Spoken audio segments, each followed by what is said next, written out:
Hello mga ka-farming! Welcome to my vlog. Welcome to Antonio Di Charlie Farm. So for today's video guys ay doon naman ako sa taniman, pero inuna ko muna itong isang inahing kambing. Linipat ko siya guys dito sa madabong lote para makakain naman siya ng maayos, kasi malapit na rin siyang manganak. And nasa palayan kasi si Papa, nag-apply ng fertilizer. So yung naiwan niyang trabaho ay ako muna ang gumawa. So ayan, punta na tayo sa taniman. May nakita ako guys na saging. Dalawang tawag dito, piling, hindi piling. Sa Bicol kasi ay bulig. Dalawang bulig dito at meron pa doon sa bao. So ayan, tara let's nagtour.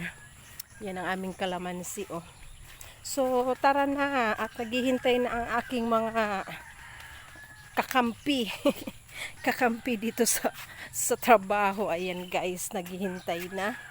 Syempre, mag-gloves ako para hindi maputikan ang kamay dahil nga nagba-vlog. Ito yung seeds na sitaw na tira ko. Ngayon, ang trabaho ko ngayon, ayan, magdala akong upuan guys kasi patungan ng cellphone stand.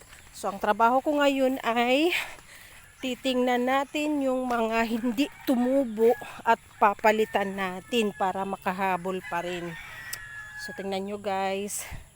Ayan, ang sitawan ay may bakod na net. Kasi once na tumubo na, yan ang paborito ng manok at ng pato na tukain. Kaya may bakod siya separate. Ang aga hiningal. So mag-start tayo siguro dun sa dulo. Para maganda. Para masaya. So ayan guys, malapit na mahinog yan Pero gusto ko talaga hinog sa puno, kaya hintay-hintay lang. And syempre, itong aming pomelo na unlimited ang binibigay na prutas. Tuloy-tuloy ang bunga niya. Walang season guys. Tingnan nyo ang dami na namang bulaklak. Tapos, ayan, may mga bagong bunga. Then may pahinog na. And yung mga hinog na guys, kinuha ko na. Yung iba binenta ko, yung iba pinamigay ko sa mga pinsan ko. Meron pa pala doon na malapit na ring mahinog na saging And dyan sa loob may bagong tanggal na puso. So, ayan lang, ganyan lang kasimple yung buhay namin dito sa farm. And syempre, yan mga kalamansi. Yung mga kalamansi namin dito guys, naka-recover na. Tingnan nyo, ang gaganda ng mga bulaklak. Diba? Akala ko hindi magbunga ngayon, pero ang dami palang bunga. Masilaw, pero kita ang bunga. Ayan, ang daming bunga guys. And ang dami ring bulaklak. So ito lahat ay kalamansi. Dun sa likod bahay, nandun yung mga dalandan malalaki na. Pero hindi pa siya nagbunga guys. Ayan, ang ganda Ayan, ang bango, para siyang sampagita. Ang bulaklak ng kalamansi guys, para palang sampagita. Ayan, mahalimuyak. Kaya ang daming bubuyog. Ayan guys, ilapit ko. Ayan ang mga bulaklak. And dito lagi kumukuha isinikin ng kalamansi. Kasi gustong gusto niya yung kalamansi juice. And ayan pa mga kalamansi. And yung kalamansi namin doon guys, meron kaming kalamansi doon sa kabila ng bakod, ay affected nung sobrang baha. Kasi mas mababang part doon mas natatagalan yung tubig.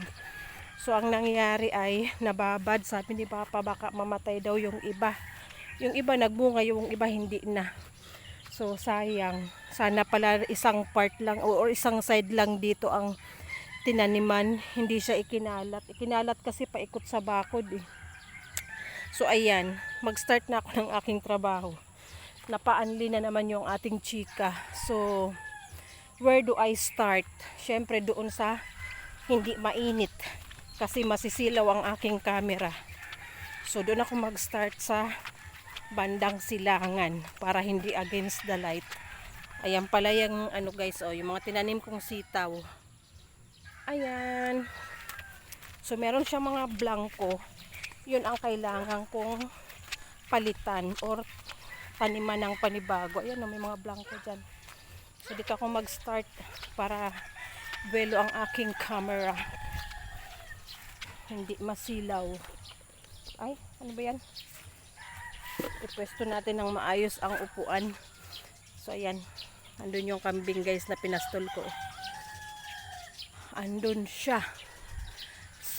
Yung isa, yung nanganak na guys, nandun, steady na yun dun sa kulungan nila kasi maraming damo dun. Ito lang yung pinapastol habang hindi pa dito na lilinisan. And si turo namin guys ay hiniram. So baka next week or next weekend ay ipakuha ko na. Kasi hindi pa naman namin kailangan ngayon si turo. Dahil kapapanganak nga lang nung isang inahin. At ito naman ay buntis. And yung mga una nilang anak ay hindi pa naman. So hindi pa naman naglandi. So kaya pinahiram muna namin si turo. So ayan, mag-start na ako ng aking work. Ayan, ang ganda ng kalangitan. Oh, maghapon yan, sisikat ang araw. Pero nakadilig na si Papang maaga doon sa mga bago naming tanim. Lalo yung na-transplant namin na sili.